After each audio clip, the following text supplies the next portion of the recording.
125-1. That's what the oddsmakers gave the Anaheim Ducks before this season started. Not to win the Stanley Cup. Not to win their division. Just to survive. Just to matter. Nobody believed in this team. Nobody picked this team. Nobody was watching this team in early October thinking, yeah, this is a playoff squad. And then they went and made everyone look foolish. This is the story of how the Anaheim Ducks became the most shocking team in the NHL. The Anaheim Ducks had not made the playoffs since the 2017-18 season. 8 years? For context, during those 8 years, a generation of young fans in Anaheim grew up watching their team lose. Year after year, rebuild after rebuild. The last playoff appearance before this season feels like a different era of hockey entirely. Ryan Getzlaf was still their captain. Corey Perry was still there. Ryan Kesler, all of them long gone. And then in 2025-26, something completely different happened. Let's break down exactly how. The rock bottom. To understand what the Ducks accomplished this season, you need to understand exactly how far they'd fallen. The 7 seasons before 2025-26 were some of the darkest in franchise history. Not just in terms of wins and losses, though those were ugly enough, but in terms of how the organization felt. Directionless, frustrating, stuck. The rebuild that began after the Getzlaf era ended moved slowly. Talented young players arrived: Leo Carlsson, Cutter Gauthier, Mason McTavish. And while they showed promise, the team around them never quite cohered. In 7 straight seasons, the Ducks ranked no better than 24th in scoring and no better than 21st in goal differential. The previous head coach, Greg Cronin, was let go after 2 seasons despite drafting well and showing genuine development at the prospect level. And then general manager Pat Verbeek made the move that changed everything: the Quenneville gamble. In May 2025, Pat Verbeek hired Joel Quenneville as head coach of the Anaheim Ducks. And if you follow hockey even casually, you know that name comes with a complicated story. Quenneville is, by raw numbers, one of the greatest coaches in NHL history, the second winningest coach of all time. 3 Stanley Cups with the Chicago Blackhawks. More than 1,000 NHL wins. But in October 2021, he resigned as head coach of the Florida Panthers following the publication of an independent investigation into the Chicago Blackhawks' mishandling of a sexual assault allegation against a staff member during the 2010 Stanley Cup run. Quenneville was found to have had prior knowledge and not act. He was banned from the league. He served nearly 3 years on the sidelines. And when his reinstatement came, Anaheim was the team willing to give him another chance.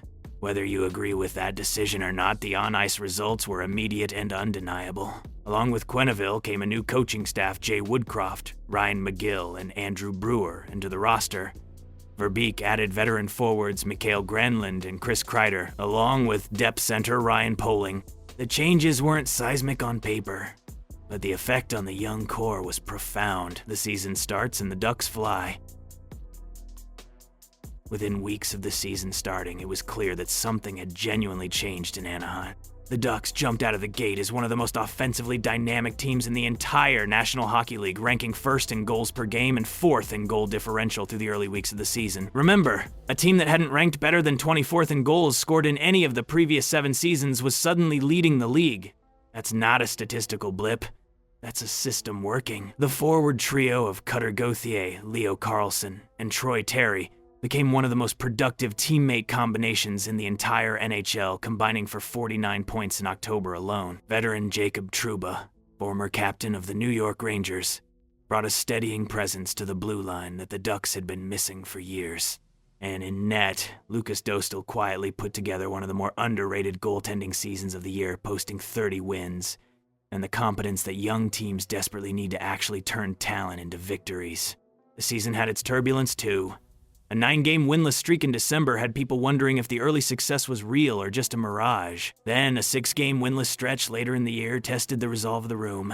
But every time the Ducks stumbled, they bounced back, including 2 separate 7-game winning streaks that reaffirmed exactly who this team was. Cutter Gauthier, the breakout.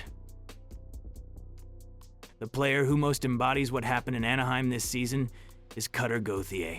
Gauthier had already shown promise in 2024-25, scoring 20 goals as a first-year NHL player.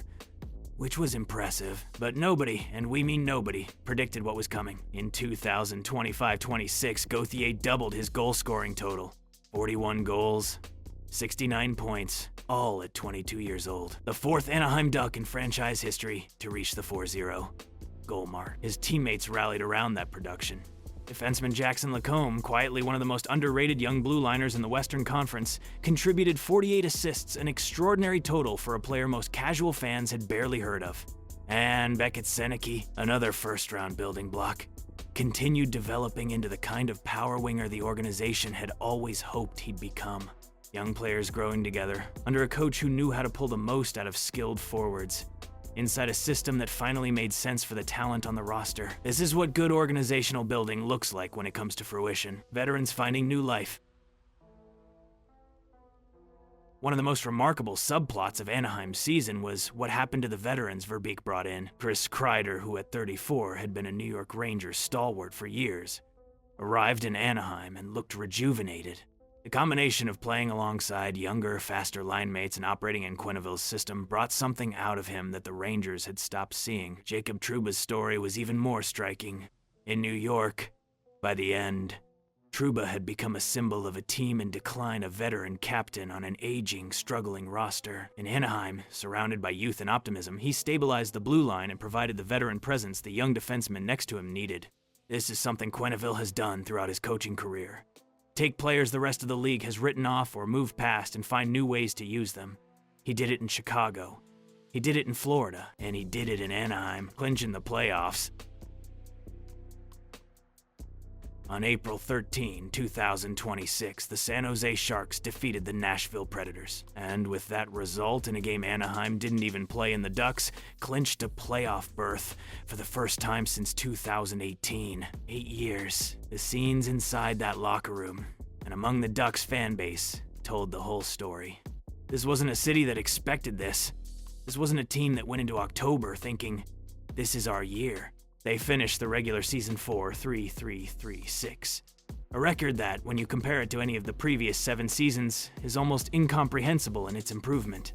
They finished 3rd in the Pacific Division, 7th in the Western Conference. A team that had been picking in the lottery for the better part of a decade was now seated in the playoffs and heading into the postseason with legitimate momentum. The playoff run. The Anaheim Ducks didn't just make the playoffs. They went out in the first round and beat the Edmonton Oilers, the defending Western Conference champions. A team with Connor McDavid and Leon Draisaitl and every resource needed to make a deep run in 6 games. Let that sink in. The team that Vegas oddsmakers gave a 1-2-5-1 shot before the season started just eliminated the Western Conference's powerhouse in the first round of the playoffs. Gauthier was electric. Carlson was brilliant. Dostal made the saves when it mattered. And the Quenneville system, disciplined, fast, relentless in transition, made Edmonton look uncomfortable in ways most teams simply can't. The run ended in the second round against the Vegas Golden Knights, who eliminated the Ducks 4-2. But not before Anaheim pushed Vegas to the limit and proved beyond any reasonable doubt that this was no fluke. This was a team. A real team. One that had earned everything it got, what it means. What makes the Anaheim Ducks season so extraordinary isn't just the results, it's the how. They didn't buy a cup. They didn't mortgage the future for a rental player. They hired a controversial but experienced coach, trusted their young core to take the leap, added the right veterans to support them, and played a system that made everyone around them better. Gauthier went from 20 goals to 41. Lacombe posted 48 assists. Seneke developed.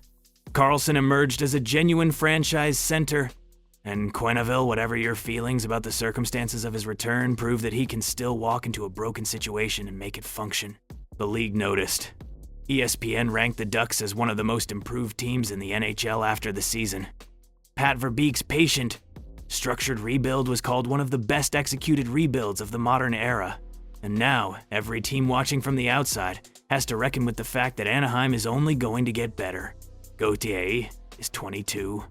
Carlson is 21. Seneke is 20. This wasn't a peak.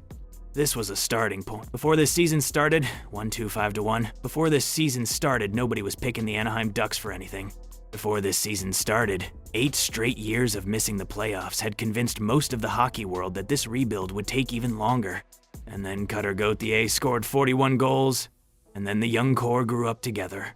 And then Joel Quenneville walked into a room full of talented kids and told them exactly how to win. And then the Anaheim Ducks beat the defending Western Conference champions in the first round of the playoffs. That is what a real hockey turnaround looks like. Not a trade for a rental star. Not a salary dump and a tank. Patient drafting. Smart additions. The right coach at the right moment. And a group of young players who were ready to believe in themselves before anyone else was ready to believe in them. The rest of the Pacific Division should be very, very worried, because the Ducks aren't finished shocking people. They're just getting started.